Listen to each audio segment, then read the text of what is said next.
നമ്മളിനി നാലാമത്തെ മൊഡ്യൂളാണ് പഠിക്കാനായിട്ട് പോകുന്നത്. നാലാമത്തെ മൊഡ്യൂളിൽ പ്രധാനമായിട്ടും മൂന്ന് കാര്യങ്ങളാണ് നമുക്ക് പഠിക്കേണ്ടതായിട്ടുള്ളത്. അപ്പോൾ ഒത്തിരി പ്രോബ്ലംസ് ഈ വീഡിയോയിൽ നമുക്ക് ചെയ്തെടുക്കേണ്ടതായിട്ടുണ്ട്.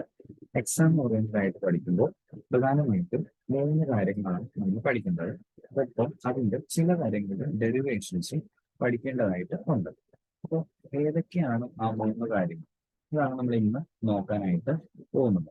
ഒന്നാമത്തെ കാര്യം എന്ന് പറഞ്ഞു കഴിഞ്ഞാൽ റെസിപ്രോക്കേറ്റിംഗ് കംപ്രസേഴ്സ്. അപ്പൊ നമ്മുടെ ഈ മൊഡ്യൂളിൽ പറയുന്നത് തന്നെ കംപ്രസേഴ്സ് എന്ന് പറയുന്ന ഒരു കാര്യമാണ് നമ്മൾ ഡീൽ ചെയ്യുന്നത്. ഈ കംപ്രസേഴ്സിന് മൂന്ന് രീതിയിലുള്ള കാര്യമാണ് നമുക്ക് പഠിക്കാനുള്ളത്.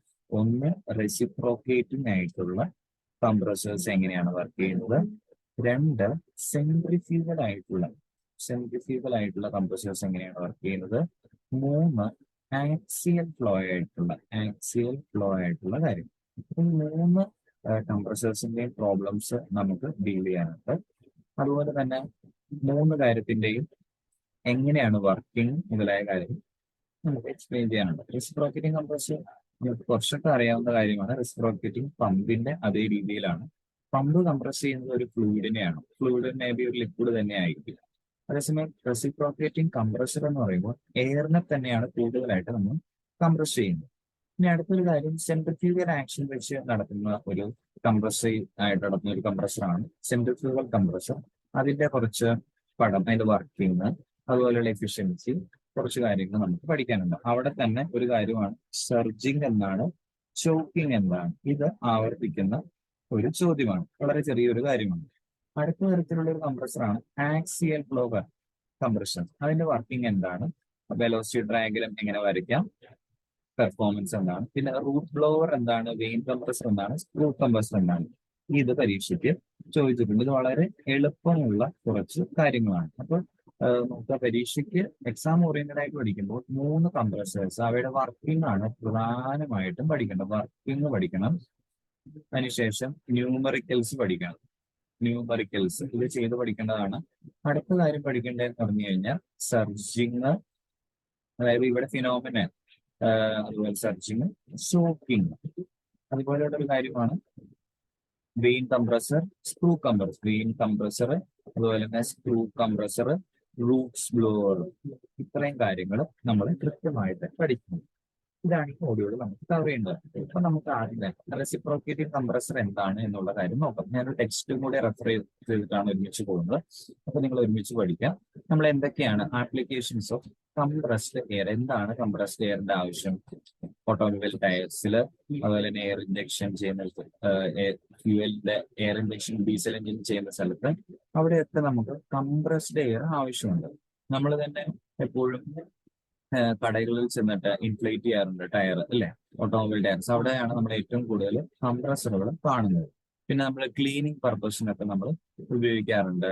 It is use to start IC engine, അതായത് സൂപ്പർ ചാർജിങ് ഒക്കെ നടത്തുന്നതിന് വേണ്ടിയിട്ട്, സ്പ്രേ പെയിന്റിങ് ചെയ്യുന്നതിന് വേണ്ടിയിട്ട്, പല ആവശ്യങ്ങളിലും നമ്മൾ റെസിപ്രോക്കേറ്റിംഗ് ആയിട്ടുള്ള എയർ കംപ്രസേഴ്സ് യൂസ് ചെയ്യുന്നുണ്ട്. ഇനി അടുത്ത കാര്യം എന്ന് പറഞ്ഞു കഴിഞ്ഞാൽ എന്താണ് ഇവയുടെ ക്ലാസിഫിക്കേഷൻ. പല രീതിയിൽ നമുക്ക് ഇതിനെ ക്ലാസിഫൈ ചെയ്യാം. അതായത് വർക്കിംഗ് അനുസരിച്ച് റെസിപ്രോക്കേറ്റിംഗ് കംപ്രസേഴ്സ് ഉണ്ട്, റോട്ടറി കംപ്രസർ ഉണ്ട്. റെസിപ്രോക്കേറ്റിംഗ് കംപ്രസർ എന്ന് പറയുമ്പോൾ ഒരു പിസ്റ്റൺ, ഒരു സിലിണ്ടർ അറേഞ്ച്മെന്റിൽ പിസ്റ്റൺ എന്ത് ചെയ്യുന്നു, ടു ആൻഡ് ഫ്രോ മോഷൻ നടത്തിക്കൊണ്ട് അതിന് മുമ്പിലുള്ള സർട്ടൺ ഫ്ലൂയിഡിനെ അല്ലെങ്കിൽ എയറിനെ കംപ്രസ് ചെയ്യുന്നു. To and fro motion, up and down motion ആണ് റെസിപ്രോക്കേറ്റിംഗ്. ഇനി അപ്പ് ആൻഡ് ഡൗൺ അല്ലെങ്കിൽ ഹൊറിസോണ്ടൽ ആയിട്ട് ഫ്രണ്ടിലേക്ക് താഴേക്ക് പോകുന്ന ഈ ഒരു മോഷനാണ് റെസിപ്രോക്കേറ്റിംഗ്. റോട്ടറി മോഷൻ എന്ന് പറഞ്ഞാൽ അങ്ങനെയല്ല. ഒരു റോട്ടറി ഒരു കാര്യത്തിൽ എസെൻട്രിക് ആയിട്ട് വേറൊരു സാധനം, ഓക്കെ, ഈ ഒരു കാര്യം ഇതിനെ റൊട്ടേറ്റ് ചെയ്യുന്നു. അപ്പൊ ഇവിടെയുള്ള കാര്യം ഇതിനെ എന്ത് ചെയ്യുന്നു, ഇതാണെങ്കിൽ ഫിക്സ് ചെയ്ത് വെച്ചിരിക്കുകയാണ്. ഔട്ടർ സിലിണ്ടർ പടത്തിൽ നോക്കുക, ഔട്ടർ സിലിണ്ടർ എന്ത് ചെയ്യുന്നു, ഫിക്സ് ചെയ്ത് വെച്ചിരിക്കുന്നു. ഉള്ളിലുള്ള കാര്യം റൊട്ടേറ്റ് ചെയ്തിരിക്കും. അപ്പൊ ഇതിന്റെ ഈ പാർട്ടിനെ എന്ത് ചെയ്യും, കംപ്രസ് ചെയ്തുകൊണ്ടിരിക്കും. അപ്പൊ അതിനെയാണ് റോട്ടറി കംപ്രസർ എന്ന് പറയുന്നത്. നമ്മൾ സ്ക്രൂ പമ്പ് ഒക്കെ പഠിച്ചു കഴിഞ്ഞപ്പോൾ ജെറ്റ് പമ്പ് അല്ല, vane pump, screw pump, gear pump. ഇതിനകത്ത് നമുക്കറിയാം വെയിൻ പമ്പ്, ഗിയർ പമ്പ് മുതലായവയുടെ റോട്ടറി പമ്പുകൾ എന്നാണ് നമ്മൾ പറഞ്ഞത്. ഇതുപോലെയുള്ള ആക്ഷൻ തന്നെ വരുന്നതാണ് റോട്ടറി കംപ്രസേഴ്സ്. ഇനി അടുത്തൊരു കാര്യം എന്ന് പറഞ്ഞാൽ ഇവയുടെ ആക്ഷൻ എങ്ങനെയാണ്. ആക്ഷൻ എന്ന് പറഞ്ഞാൽ സിംഗിൾ ആക്ടിംഗ് എന്നും ഡബിൾ ആക്ടിംഗ് എന്നും രണ്ടായിട്ട് തരംതിരിക്കാം. അപ്പൊ അത് എന്തൊക്കെയാണെന്ന് ഡീറ്റെയിൽ ആയിട്ട് ഒന്നുകൂടി നമുക്ക് പഠിക്കാം. എന്താണ് സിംഗിൾ ആക്ടിംഗ് എന്ന് പറയുകയാണെങ്കിൽ, അല്ലെങ്കിൽ എന്താണ് ബേസിക്കലി ഒരു വർക്കിംഗ് എന്ന് നമ്മളൊന്ന് മനസ്സിലാക്കിയതിനു ശേഷം ഇനി ക്ലാസിഫിക്കേഷനിലേക്ക് കടക്കാം. അതിന് വേണ്ടിയിട്ട് ഈ ഒരു പടം നോക്കുക. ഓക്കെ, ഈ ഒരു പടത്തിൽ നമുക്ക് കാണാൻ കഴിയുന്നു ഒരു ക്രാങ്ക് അല്ലെ, ഒരു സർക്കിളിലേക്ക് എന്ത് ചെയ്യുന്നു, ഈ ക്രാങ്കിൽ ഈ ഒരു സാധനം റൊട്ടേറ്റ് ചെയ്തുകൊണ്ടേയിരിക്കുന്നു. ഈ ഇതാണ് ക്രാങ്ക് എന്ന് പറയുന്ന കാര്യം. അപ്പൊ ഇതിനെ നമ്മൾ പറയുന്ന പേരെന്തായിരുന്നു? കണക്റ്റിംഗ് റോഡ് എന്നാണ് പറയുന്നത്. അപ്പൊ ക്രാങ്കിൽ നിന്ന് കണക്റ്റിംഗ് റോഡ് വഴി ഇതെന്താണ്, പിസ്റ്റണിലേക്ക് കണക്ട് ചെയ്തിരിക്കുന്നു. സോ ഈ ക്രാങ്ക് ഇങ്ങനെ ഇവിടെ ഒരു റൊട്ടേഷൻ അല്ലെങ്കിൽ ഒരു തവണ ഇങ്ങനെ ഫുള്ള് റൊട്ടേഷൻ നടത്തുമ്പോൾ എന്ത് സംഭവിക്കുന്ന, പിസ്റ്റൺ ഇനി അടുത്ത് ഈ ഒരു കാര്യത്തിനെ നമ്മൾ പറയുന്നത് സിലിണ്ടർ എന്നാണ്. ഇത് എല്ലാവർക്കും അറിയാവുന്നതാണ്, സിലിണ്ടർ ആണ്. അപ്പൊ സിലിണ്ടർ നിന്ന് പിസ്റ്റൺ ഇടത്ത് വശത്ത് നിന്ന് വലത്തേക്ക് അല്ലെങ്കിൽ വലത്തു നിന്ന് ഇടത്തോട്ടേക്ക് എന്ത് ചെയ്യുന്ന, ക്രാങ്ക് റൊട്ടേറ്റ് ചെയ്യുന്നതിനനുസരിച്ച് മാറിക്കൊണ്ടിരിക്കും. ഇതാണ് ഇവിടെ നടക്കുന്ന കാര്യം. ഓക്കെ, അപ്പൊ നമുക്കൊന്നുകൂടെ നോക്കാം. ഈ ക്രാങ്ക് ഒരു ഫുൾ റൊട്ടേഷൻ നടക്കുമ്പോൾ പിസ്റ്റൺ ഒരു ഡെഡ് സെന്ററിൽ നിന്ന്, അപ്പൊ സിലിണ്ടറിന്റെ ഒരറ്റത്തെ നമ്മൾ എന്ത് ചെയ്യും, ഒരു ഡെഡ് സെന്റർ എന്ന് പറയുന്നു. മറ്റേത് ഇതിനെയാണെങ്കിൽ നമ്മൾ outer dead centre, inner dead സെന്ററിനോ ഔട്ടർ ഡെഡ് സെന്ററിനോ നമുക്ക് ഡിനോട്ട് ചെയ്യാം. ഓക്കെ, അപ്പൊ നമ്മൾ എന്താ സംഭവിക്കുന്നത്, ആദ്യം നമ്മുടെ പിസ്റ്റൺ ഇവിടെയാണെന്ന് വിചാരിക്കാം. ഞാൻ വേറൊരു പടം കൃത്യമായിട്ട് വരച്ചു കഴിഞ്ഞു കഴിഞ്ഞാൽ നമ്മുടെ സിലിണ്ടർ ഇതാണ്. സിലിണ്ടറിന്റെ ഈ ഒരു പിസ്റ്റൺ ഇവിടെ ഇരിക്കുകയാണ്. ആ സമയത്ത് ഇവിടെ രണ്ട് വാൽവ്സ് ഉണ്ട്. പിസ്റ്റൺ അറ്റ് ഈ ഒരു ഡെഡ് സെന്റർ, ഇതിനെ ഞാൻ ഇന്നർ ഡെഡ് സെന്റർ എന്ന് പറയുകയാണ്. ഇതിനെ ഞാൻ ഔട്ടർ ഡെഡ് സെന്റർ എന്ന് വിളിക്കുകയാണ്. ഓക്കെ, പിസ്റ്റൺ ഇന്നർ ഡെഡ് സെന്ററിൽ ഇരിക്കുന്ന സമയത്ത് ഞാൻ ആദ്യം തന്നെ എന്ത് ചെയ്യുന്ന അറിയാമോ, നമ്മുടെ ഒരു ഇൻലെറ്റ് വാൽവ് ഓപ്പൺ ചെയ്യുന്നു. അപ്പോൾ പിസ്റ്റൺ ഇൻലെറ്റ് വാൽവ് ഓപ്പൺ ചെയ്തു. ഇനി ഞാൻ ചെയ്യുന്ന കാര്യം, ക്രാങ്ക് റൊട്ടേറ്റ് ചെയ്യുകയാണ്. ഓക്കെ, ക്രാങ്ക് റൊട്ടേറ്റ് ചെയ്യുന്നു. ക്രാങ്ക് റൊട്ടേറ്റ് ചെയ്യുമ്പോഴത്തേക്ക് എന്ത് സംഭവിക്കുന്നു, നമ്മുടെ സിലിണ്ടറിലെ പിസ്റ്റൺ ടുവേർഡ്സ് റൈറ്റ് സൈഡിലേക്ക് മൂവ് ചെയ്യുന്നു. ആ സമയത്തേക്ക് എന്ത് സംഭവിക്കുന്നു, ഇൻലെറ്റ് വാൽവിൽ നിന്ന് എയർ എന്താണോ ഉള്ളിലുള്ളത് ആ എയർ ഇതിന്റെ ഉള്ളിലേക്ക് കയറുന്നു. അപ്പൊ കുറച്ച് കഴിയുമ്പോഴത്തേക്കും പിസ്റ്റന്റെ പൊസിഷൻ എന്തായിട്ട് മാറും, ഈ ഒരു രീതിയിലേക്ക് ഔട്ടർ ഡെഡ് സെന്ററിന്റെ അങ്ങോട്ടേക്ക് എത്തും. അപ്പോഴത്തേക്ക് എന്തായി, ഇതിന്റെ ഉള്ളിൽ മുഴുവൻ എയർസ് ഫില്ല് ചെയ്തിട്ടുണ്ടാവും. ഇതിനെയാണ് നമ്മൾ സക്ഷൻ എന്ന് പറയുന്നത്. അതിനുശേഷം ക്രാങ്ക് വീണ്ടും ഒരു ഹാഫ് റൊട്ടേഷൻ കൂടി കംപ്ലീറ്റ് ചെയ്യുമ്പോഴത്തേക്ക് എന്ത് സംഭവിക്കുന്ന അറിയാമോ, നമ്മുടെ പിസ്റ്റൺ ഈ ഔട്ടർ ഡെഡ് സെന്ററിൽ നിന്ന് ഇന്നർ ഡെഡ് സെന്ററിലേക്ക് വീണ്ടും വരും. ആ സമയത്ത് രണ്ട് വാൽവുകളും, ഇവിടെ ഒരു ഇൻലെറ്റ് വാൽവും ഒരു എക്സോസ്റ്റ് വാൽവും ഉണ്ട്. രണ്ട് വാൽവും ക്ലോസ് ചെയ്ത് വെച്ചിരിക്കുകയാണ്. സോ വാട്ട് ഹാപ്പൻസ്, ഇതിന്റെ ഉള്ളിലുള്ള, അതായത് പിസ്റ്റന്റെയും സിലിണ്ടറിന്റെയും അകത്തിരിക്കുന്ന ഈ എൻട്രാപ്പ് ചെയ്തിരിക്കുന്ന എയർ ഉണ്ടല്ലോ, അത് കംപ്രസ് ചെയ്യപ്പെടും. അതിനുശേഷം എത്ര കംപ്രസ് ചെയ്യാന്ന് പറഞ്ഞാൽ പ്രഷർ കൂടി വരിക. സോ അറ്റ് സർട്ടൻ എക്സ്റ്റെന്റിലുള്ള പ്രഷർ എത്തുമ്പോൾ, നമുക്ക് ആവശ്യമുള്ള ഹൈ പ്രഷർ എത്തിക്കഴിഞ്ഞു കഴിഞ്ഞാൽ നമ്മൾ ഈ എക്സോസ്റ്റ് വാൽവ് ഓപ്പൺ ചെയ്യുന്നു. അപ്പൊ ഈ കംപ്രസ്ഡ് ആയിട്ട് എയർ ഔട്ടിലേക്ക് വരുന്നു. സോ ഇതാണ് ഒരു കംപ്രസറിന്റെ റെസിപ്രോക്കേറ്റിംഗ് കംപ്രസറിന്റെ പ്രവർത്തനത്തിന്റെ പ്രധാനപ്പെട്ട കാര്യം. ഓക്കെ, ഇതെല്ലാവർക്കും അറിയാവുന്ന കാര്യമാണ്, ജസ്റ്റ് ഒന്നുകൂടി സൂചിപ്പിച്ചതേ ഉള്ളൂ. ഇതിനെ നമ്മൾ ഒരു സൈഡിൽ നിന്ന് മാത്രമാണ്, മറ്റേ ടൈമും സക്ഷൻ നടക്കും, ഒരു ടൈമിൽ സക്ഷൻ നടക്കും, മറ്റേ ടൈമില് കംപ്രഷൻ, മറ്റേ സ്ട്രോക്കില് കംപ്രഷൻ ആൻഡ് ഡെലിവറി നടക്കും. അതായത് പിസ്റ്റൺ ഒരു സൈഡിൽ, ഇതിപ്പോ ക്രാങ്കിന്റെ പൊസിഷൻ ഇതായിരുന്നു, ക്രാങ്ക് ഇത് ഇങ്ങോട്ടേക്ക് വന്ന് ക്രാങ്കിന്റെ പൊസിഷന്റെ ഇതാണ് വരുന്നെങ്കിൽ, ഇത് 1 എന്ന് പറഞ്ഞ പൊസിഷൻ, അതിൽ 2 എന്ന് പറഞ്ഞ പൊസിഷനിലേക്ക് വന്നു കഴിയുമ്പോഴത്തേക്കും 1 to 2 നടക്കുന്നത് സക്ഷൻ എന്ന് പറയുന്ന ഒരു കാര്യം നടക്കും. അതിനുശേഷം 2 എന്ന് പറഞ്ഞ പൊസിഷനിൽ നിന്ന് ഇങ്ങോട്ടേക്ക് ഈ ക്രാങ്ക് തിരിഞ്ഞ് വീണ്ടും 1ൽ തന്നെ വരുമ്പോഴത്തേക്കും, 2 to 1 നടക്കുമ്പോഴത്തേക്കും കംപ്രഷൻ ആൻഡ് ഡെലിവറി എന്നുള്ള ഒരു കാര്യം നടക്കാനായിട്ട് പറ്റും. അപ്പൊ ഇതാണ് എന്ത് പറഞ്ഞു കഴിഞ്ഞാൽ നമ്മുടെ റെസിപ്രോക്കേറ്റിംഗ് പമ്പിന്റെ വർക്കിംഗ്. ഇതിനെ നമ്മൾ സിംഗിൾ ആക്ടിംഗ് റെസിപ്രോക്കേറ്റിംഗ് പമ്പ് എന്നാണ് പറയുന്നത്. എന്നാൽ ഡബിൾ ആക്ടിംഗ് വരുമ്പോഴത്തേക്കും പിസ്റ്റൺ ഒരു സ്ഥലത്ത് നിന്ന്, സിംഗിൾ ആക്ടിംഗ് പറഞ്ഞിട്ട് ഒന്നുകൂടെ പറയാം, ക്രാങ്ക് ഒരു ഹാഫ് റൊട്ടേഷൻ ഫിനിഷ് ചെയ്യുമ്പോൾ എന്ത് നടക്കുന്നു, ഒരു ഹാഫ് റൊട്ടേഷനിൽ സക്ഷൻ നടക്കുന്നു, അടുത്ത ഹാഫ് റൊട്ടേഷനിൽ കംപ്രഷൻ ആൻഡ് ഡെലിവറിയാണ് നടക്കുന്നത്, എക്സോസ്റ്റ്. ഇനി ഡബിൾ ആക്ടിംഗ് എന്ന് പറയുമ്പോഴത്തേക്കും നോക്കിക്കേ, രണ്ട് സൈഡിലും വാൽവ്സ് കണക്ട് ചെയ്തിട്ടുണ്ട്, രണ്ട് സൈഡിലും വാൽവ്സ് കണക്ട് ചെയ്തിട്ടുണ്ട്. അപ്പൊ എന്താണ് സംഭവിക്കുന്നത്, ഇവിടെ ഒരു സൈഡിൽ സക്ഷൻ നടക്കുകയാണെന്ന് വിചാരിക്കും. സപ്പോസ് പിസ്റ്റൺ ഇടത്തെ സൈഡിൽ നിന്ന് ടുവേർഡ്സ് റൈറ്റിലേക്ക് പോവുകയാണ്. അപ്പോൾ ഈ സൈഡിലെ വാൽവിലെ ഇൻലെറ്റ് വാൽവ് ഓപ്പൺ ചെയ്യുന്നു. ഈ സൈഡിൽ സക്ഷൻ സ്ട്രോക്ക് നടന്നുകൊണ്ടിരിക്കുന്നു. അപ്പൊ ഈ നമ്മുടെ ഇത് ഇനീഷ്യൽ പൊസിഷൻ ഇതാണെന്ന് വിചാരിക്കും. അതിനുശേഷം ഒരു ഹാഫ് റൊട്ടേഷൻ റാങ്ക് മൂവ് ചെയ്യുന്നതനുസരിച്ച് ലെഫ്റ്റ് സൈഡില് സക്ഷൻ നടക്കുന്നു. പക്ഷെ ഇതിന്റെ ഉള്ളിൽ ഇവിടെ എൻട്രാപ്പ് ചെയ്തിരിക്കുന്ന സാധനം ഉണ്ടല്ലോ, ഈ ഒരു കാര്യത്തിന് കംപ്രഷൻ ആണ് നടക്കുന്നത്. കംപ്രഷൻ. അപ്പൊ ഒരു ഹാഫ് സ്ട്രോക്കിൽ തന്നെ സക്ഷൻ, ഒരു സൈഡില് സക്ഷൻ, അടുത്ത സൈഡില് കംപ്രഷൻ. ഇത് എന്ത് സംഭവിക്കും? ഒറ്റ സ്ട്രോക്കിൽ തന്നെ, ഒരു സ്ട്രോക്ക് എന്ന് പറഞ്ഞു കഴിഞ്ഞാൽ നമ്മുടെ പിസ്റ്റന്റെ ഒരു സൈഡിൽ നിന്ന്, ഇന്നർ ഡെഡ് സെന്ററിൽ നിന്ന് ഔട്ടർ ഡെഡ് സെന്ററിലേക്കുള്ള ഈ ഒരു അകലമാണ് ശരിക്കും പറഞ്ഞാൽ സ്ട്രോക്ക് എന്ന് പറഞ്ഞു കഴിഞ്ഞാൽ. ഇവിടം തുടങ്ങി ഇവിടം വരെയുള്ള ഈ ഒരു ഡിസ്റ്റൻസ് ആണ് സ്ട്രോക്ക് എന്നതുകൊണ്ട് ഉദ്ദേശിക്കുന്നത്. അപ്പോൾ ഒരു സ്ട്രോക്ക് കംപ്ലീറ്റ് ചെയ്യുമ്പോഴത്തേക്കും സക്ഷനും കംപ്രഷനും നടക്കുന്നുവെങ്കിൽ അതിനെയാണ് നമ്മൾ എന്ത് പറയുന്നത്? ഡബിൾ ആക്ടിങ് എന്ന് പറയുന്നത്. എന്നാൽ ഒരെണ്ണം മാത്രം നടക്കുന്നതിനെ സിംഗിൾ ആക്ടിങ് എന്നുള്ള രീതിയിൽ പറയുന്നു. ഇത് പരീക്ഷയ്ക്ക് ചോദിച്ചിട്ടുള്ള ഒരു കാര്യമാണ്. എന്താണ് സിംഗിൾ ആക്ടിങ്, എന്താണ് ഡബിൾ ആക്ടിങ് എന്നുള്ള കാര്യം. ഇനി ഇത് ക്ലിയർ ആയെന്ന് വിചാരിക്കുന്നു. ഇനി അടുത്തൊരു ക്ലാസിഫിക്കേഷൻ ആണ് നമ്പർ ഓഫ് സ്റ്റേജസ്. നമ്മൾ പമ്പിനെ കുറിച്ച് പഠിച്ചു കഴിഞ്ഞപ്പോൾ പമ്പ് പല രീതിയിൽ ഉണ്ട് അല്ലെ? പമ്പിനെ നമ്മൾ പല രീതിയിൽ ക്ലാസിഫൈ ചെയ്തു. സീരീസ് ആയിട്ട് കണക്ട് ചെയ്യാം, പാരലൽ ആയിട്ട് കണക്ട് ചെയ്യാം. അപ്പോൾ നമ്മൾ സീരീസ് ആയിട്ട് കണക്ട് ചെയ്യുന്നത് എന്തിനു വേണ്ടിയിട്ടാണ്? കൂടുതൽ ഹെഡിലേക്ക് കിട്ടാൻ വേണ്ടിയിട്ട്, കൂടുതൽ ഡിസ്ചാർജ് കിട്ടാൻ വേണ്ടിയിട്ട് പാരലൽ കണക്ട് ചെയ്യുന്നു. എന്ന് പറഞ്ഞതുപോലെ കംപ്രസേഴ്സിനെ നമുക്ക് number of stages, single stage, ഒറ്റ സ്റ്റേജിൽ ഒരു ബാറിൽ നിന്ന് 10 ബാറിലേക്ക് ഒറ്റയടിക്ക് നമുക്ക് കംപ്രസ് ചെയ്യാം.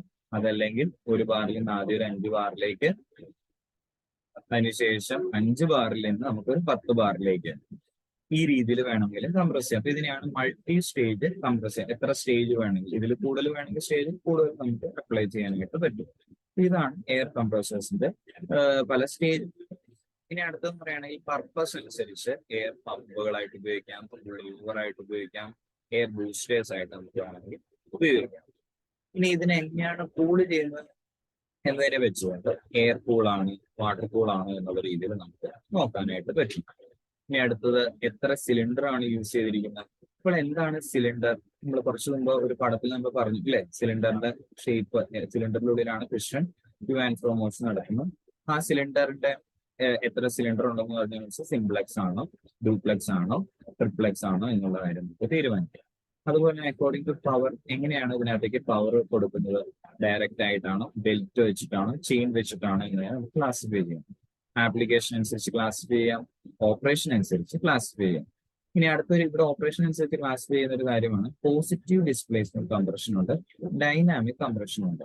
പോസിറ്റീവ് ഡിസ്പ്ലേസ്മെന്റ് നമ്മൾ പമ്പിന്റെ ക്ലാസിഫിക്കേഷൻ പഠിച്ചപ്പോഴും പോസിറ്റീവ് ഡിസ്പ്ലേസ്മെന്റ് പമ്പ് പഠിച്ചു അല്ലെ? പോസിറ്റീവ് എന്ന് പറഞ്ഞാൽ എന്താ? എന്തെങ്കിലും ഒരു പർട്ടിക്കുലർ ഒരു ഒബ്ജക്റ്റ് ഉപയോഗിച്ച് അതിന്റെ മുമ്പിലുള്ള ഫ്ലൂയിഡിനെ ഈ ഒബ്ജക്റ്റ് ആണ് മൂവ് ചെയ്യുന്നത്. ഒബ്ജക്റ്റ് മൂവ് ചെയ്തതുകൊണ്ട് ഫ്ലൂയിഡിനെ കംപ്രസ് ചെയ്യുന്നു. ഇതിനെയാണ് പോസിറ്റീവ് ഡിസ്പ്ലേസ്മെന്റ് എന്ന് പറയുന്നത്. ഡൈനാമിക് കംപ്രഷൻ എന്ന് പറയുകയാണെങ്കിൽ സർട്ടൻ സെൻട്രിഫ്യൂഗൽ ആക്ഷൻ വഴിയോ ആക്സിയൽ ആക്ഷൻ വഴിയോ നടക്കുന്ന കാര്യങ്ങളാണ്. ഇനി അടുത്തൊരു ക്ലാസിഫിക്കേഷൻ ആണ് അക്കോർഡിംഗ് നേച്ചർ ആൻഡ് ഇൻസ്റ്റോളേഷൻ. എങ്ങനെയാണ് ഇതിനെ കൊണ്ടു നടക്കുന്നത്? പോർട്ടബിൾ ആണോ, സെമി ഫിക്സ്ഡ് ആണോ, ഫിക്സ്ഡ് ആണോ, മുതലായ കാര്യങ്ങൾ. അപ്പൊ ഇന്ന് ഇത്രയും പറഞ്ഞത് കംപ്രസറിന്റെ ക്ലാസിഫിക്കേഷനെ കുറിച്ചാണ്. അതോടൊപ്പം കംപ്രസറിന്റെ വർക്കിങ്ങിനെ കുറിച്ചും നമ്മൾ പഠിച്ചു. ഇനി മൾട്ടി സ്റ്റേജ്, സിംഗിൾ സ്റ്റേജ് എന്ന് പറയുകയാണെങ്കിൽ ഞാൻ മുമ്പേ പറഞ്ഞു, എയർ കംപ്രസർ നമുക്ക് 1 ബാറിൽ നിന്ന് 10 ബാറിലേക്ക് നമുക്ക് കംപ്രസ് ചെയ്യണം. അപ്പൊ നമ്മൾ എന്ത് ചെയ്യും? ആദ്യം 1 ബാറിൽ നിന്ന്, ഒന്നാമത്തെ, ഇപ്പോൾ ഇതാണ് 1 ബാർ, ഒന്നാമത്തെ സ്റ്റേജ് 1ൽ നമ്മൾ 1 ബാറിൽ നിന്ന് 5 ബാർ വരെ ആക്കും. അതിനുശേഷം ഇന്റർകൂളിംഗ് നടത്തിയതിനു ശേഷം, ഇത് നമ്മൾ ഗ്യാസ് ടർബൈൻസിന്റെ ലെസണിൽ ഇന്റർകൂളിംഗ് എന്ന് പറഞ്ഞൊരു കാര്യം പഠിച്ചിട്ടുണ്ട്. അപ്പൊ നമ്മൾ ഇത് ഫോളോ ചെയ്താണ് 1 ബാറിൽ നിന്ന് 5 ബാറിലേക്ക് ആക്കും, ദെൻ 5 ബാറിൽ നിന്ന് 10 ബാറിലേക്ക് ആകുമ്പോൾ മൊത്തം സിസ്റ്റത്തിന്റെ പെർഫോമൻസ് ഇംപ്രൂവ് ചെയ്യുന്നു. ഇതിനെയാണ് നമ്മൾ മൾട്ടി സ്റ്റേജ് കംപ്രസർ എന്ന് പറയുന്നത്. ഇനി ഇതിന്റെ വർക്കിംഗ് ഒന്നുകൂടി പറയുകയാണ്. എന്താണ് നടക്കുന്നത്? ഇതൊരു കംപ്രസർ ആണ്. നോക്കുക, ഒരു സിലിണ്ടറിന്റെ 2 വാൽവുകളുണ്ട്, ഇൻലെറ്റ് വാൽവ് അതുപോലെ തന്നെ ഡെലിവറി വാൽവ്. ഇൻലെറ്റ് വാൽവിലെ എയർ ഇതിലെ ഇങ്ങോട്ടേക്ക് കയറുന്നു. കയറി വരുന്ന സമയത്ത് എന്ത് സംഭവിക്കുന്നു? ഈ പിസ്റ്റൺ ആണെങ്കിൽ ക്രാങ്ക്, ഞാൻ നേരത്തെ സൂചിപ്പിച്ച കാര്യമാണ്, ക്രാങ്ക് റൊട്ടേറ്റ് ചെയ്യുന്നതനുസരിച്ച് കണക്റ്റിംഗ് റോഡിന്റെ മൂവ്മെന്റ് അനുസരിച്ച് piston to and fro motion സംഭവിക്കുന്നു. ഓക്കെ, ഇങ്ങനെ സംഭവിക്കുന്നതിനനുസരിച്ച് കംപ്രഷൻ, ഇതിപ്പോ സക്ഷൻ എന്ന് പറയുന്ന ഒരു കാര്യമാണ് നടക്കുന്നത്. സക്ഷൻ നടക്കുന്ന എപ്പോഴാണ്? പിസ്റ്റൺ താഴേക്ക് വരുമ്പോൾ, അപ്പൊ എയർ മുഴുവൻ ഇങ്ങോട്ടേക്ക് കയറുന്നു. അതിനുശേഷം എന്ത് സംഭവിക്കുന്നു? കംപ്രഷൻ നടക്കുന്ന എന്ത് ചെയ്യുന്നു?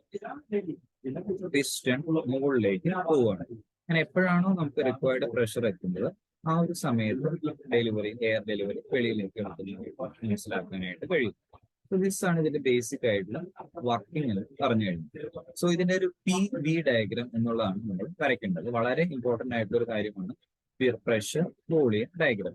അപ്പൊ അത് കൃത്യമായിട്ട് പഠിക്കാൻ വേണ്ടിയിട്ട് താഴെ ഒരു സിലിണ്ടർ വരച്ചിട്ടുണ്ട്. ഈ സിലിണ്ടറിന്റെ ഇനീഷ്യൽ കണ്ടീഷനിൽ ഇവിടെയാണ് V1 എന്നുള്ള രീതിയിലാണ് ആദ്യം പിസ്റ്റൺ ഇരിക്കുന്നത്. ഓക്കെ, അപ്പൊ ഇത്രയും കാര്യമാണ് നോക്കേണ്ടത്. ഇപ്പൊ പിസ്റ്റണിൽ നമ്മൾ എന്ത് വെച്ചിട്ടുണ്ടെന്ന് അതായത് പിസ്റ്റൺ ഈ ഒരു പൊസിഷൻ ഇരിക്കുമ്പോൾ ഇതിന്റെ ചുറ്റും ഇവിടെ എല്ലാം എന്തുണ്ട്? നമ്മുടെ എയർ കംപ്ലീറ്റ് കയറി ഇരിക്കുകയാണ് എന്ന് പറഞ്ഞു ഫുൾ. അതായത് എൻജിൻ സിലിണ്ടറിന്റെ V1 വോളിയത്തിലും നമ്മുടെ മുഴുവനായിട്ടുള്ള എയർ കയറിയിരിക്കുകയാണ്. അതായത് ഗ്രാഫിൽ നമ്മൾ ഈ ഒരു കാര്യമാണ് 1 എന്ന് പറയുന്ന പോയിന്റ്. ആ 1 എന്ന് പറഞ്ഞ പോയിന്റിൽ ഇത്രയും V1 എമൗണ്ട് ഓഫ് വോളിയം ഉണ്ട്. എക്സ് ആക്സിസിൽ P ആണ് കേട്ടോ. അപ്പോ V1 എമൗണ്ട് ഓഫ് വോളിയം ഉണ്ട് ആൻഡ് P1 എമൗണ്ട് പ്രഷർ ഉണ്ടെന്ന് വിചാരിക്കും. ഓക്കെ, അതിനുശേഷം രണ്ട് വാൽവുകളും നമ്മൾ ക്ലോസ് ചെയ്യും. ദാറ്റ് മീൻസ് 1 എന്നിട്ട് നമ്മൾ എന്ത് ചെയ്യും? പിസ്റ്റൺ മൂവ് ചെയ്യാണ്. ലെഫ്റ്റിൽ നിന്ന് കംപ്രഷൻ നടക്കുന്നത് 1ൽ നിന്ന് 2 വരെ. വളരെയധികം ശ്രദ്ധിക്കുക, 1ൽ നിന്ന് 2 വരെയാണ് കംപ്രഷൻ നടക്കുന്നത്. 2 എന്ന് പറഞ്ഞ സ്ഥലം വരെ.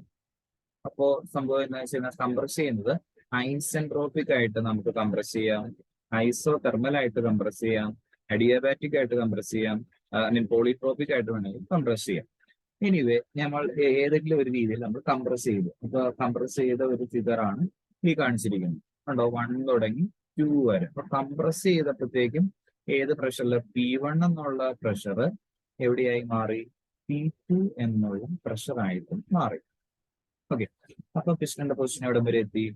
പിസ്റ്റൺ നമ്മുടെ സിലിണ്ടറിന്റെ ഏകദേശം ഒരു പകുതി കഴിഞ്ഞു അല്ലെ, പകുതി വരെയുള്ള ഈ ഒരു സ്ഥലത്ത് വരെ പിസ്റ്റന്റെ പൊസിഷൻ എത്തി.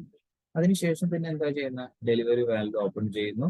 സോ അഗെയിൻ നമ്മൾ എന്ത് ചെയ്യുന്നു? ആ പ്രഷറിൽ തന്നെ ഇത് വളരെ പെട്ടെന്ന് സംഭവിക്കുന്ന ഒരു കാര്യമാണ്. ഈ സ്ഥലത്തെ പ്രഷർ വരെ കംപ്രസ് ചെയ്തത് എവിടം വരെ? V2 എന്ന് പറഞ്ഞ വോളിയം വരെയാണ്. ദെൻ ഇത്രയും നമ്മൾ എന്ത് ചെയ്തു? ഡെലിവറി നടത്തി. അത് കോൺസ്റ്റന്റ് പ്രഷറിൽ തന്നെയാണ്. അതായത് എത്ര പ്രഷറിലാണോ കംപ്രസ് ചെയ്ത് നിർത്തിയത് അത്രയും പ്രഷറിൽ തന്നെ എയറിനെ നമ്മൾ ഡെലിവറിയിലേക്ക് കൊണ്ടുവരും. ഓക്കെ, അതിനുശേഷം 3 to 4 നമ്മൾ എന്ത് ചെയ്യുന്ന അറിയാമോ? ജസ്റ്റ് എല്ലാം കംപ്ലീറ്റ് എക്സോസ്റ്റ് ചെയ്ത് ഈ 4 എന്ന് പറഞ്ഞ സ്ഥലത്തെത്തി. ഈ 4ൽ നിന്ന് നമ്മൾ ഇപ്പൊ എന്തായി? പിസ്റ്റൺ ഇപ്പൊ ഏത് സ്ഥലത്ത് നിൽക്കുക? ഇവിടെ നിൽക്കുകയാണ് അല്ലെ. ഇവിടെ എന്ന് പറയുകയാണെങ്കിൽ ഇൻലെറ്റ് വാൽവിന്റെയും എക്സോസ്റ്റ് വാൽവിന്റെ അടുത്ത് നിൽക്കുകയാണ്. ഇനി പിസ്റ്റൺ എന്ത് ചെയ്യും? റൈറ്റ് സൈഡിലേക്ക് മൂവ് ചെയ്യും. ആ സമയത്ത് എന്ത് ചെയ്യും? സക്ഷൻ എന്ന് പറയുന്ന കാര്യം നടക്കും. 4 to 1 സക്ഷൻ ആണ് നടക്കുന്നത്. അപ്പൊ 1 to 2 കംപ്രസ് ചെയ്തു, 2 to 3 ഡെലിവറി നടന്നു. അതിനുശേഷം ഡെലിവറി കംപ്ലീറ്റ് ചെയ്യുന്നത് 2, 3, 4 എന്നുള്ള പ്രോസസ്സ് കംപ്ലീറ്റ് ആകുമ്പോഴാണ് ഡെലിവറി കംപ്ലീറ്റ് ആകുന്നത് കേട്ടോ. അപ്പോൾ ഇതാണ് ഇതിന്റെ ഗ്രാഫിൽ നമ്മൾ നോക്കുമ്പോൾ 2, 3, 4 ഇത്രയും നടന്നപ്പോഴാണ് കംപ്ലീറ്റ് ഉള്ളിലുള്ള കംപ്രസ്ഡ് ഗ്യാസ് വെളിയിലേക്ക് വന്നത്. അതിനുശേഷം 4 to 1 എന്ന് പറയുന്ന കാര്യം എന്താണ്? 4 തുടങ്ങി 1 വരെ വാട്ട് ഹാപ്പൻസ്? സക്ഷൻ ആണ് നടക്കുന്നത്. ഇതൊരു സൈക്ലിക് ആയിട്ട് നടക്കുന്ന ഒരു കാര്യമാണ്. വർക്കിംഗ് ഓഫ് റെസിപ്രോക്കേറ്റിംഗ് പമ്പ് എന്ന് പറയുന്ന കാര്യം. ഇത് വളരെയധികം ഇമ്പോർട്ടന്റ് ആയിട്ടുള്ള കാര്യമാണ്. ഈ PV ഡയഗ്രവും അതുപോലെ തന്നെ ഈ ഒരു വർക്കിങ്ങിന്റെ ഒരു പടവും വരച്ച് വേണം ഈ ഒരു കാര്യം എക്സ്പ്ലെയിൻ ചെയ്യാൻ. ഇതിൽ നിന്നാണ് നമ്മൾ എന്ത് ചെയ്യാൻ പോകുന്നത്? ഇതിന്റെ വർക്ക് ഡൺ എത്രയാണ് എന്നുള്ളത് കണ്ടുപിടിക്കണം. അത് നമുക്ക് അടുത്ത വീഡിയോയിലായിരിക്കും നമ്മൾ ചെയ്യുന്നത്. ഇന്നത്തെ വീഡിയോയിൽ നമ്മൾ പറഞ്ഞ കാര്യം ഇത്രയേ ഉള്ളൂ. ക്ലാസിഫിക്കേഷൻ, എന്തൊക്കെ രീതിയിൽ ക്ലാസിഫൈ ചെയ്യാം, വർക്കിംഗ്. അപ്പൊ അടുത്ത വീഡിയോയിൽ നമുക്ക് ഇതിന്റെ വർക്ക് ഡൺ എത്രയാണെന്നുള്ളത് മെഷർ ചെയ്യാം. ഓക്കെ.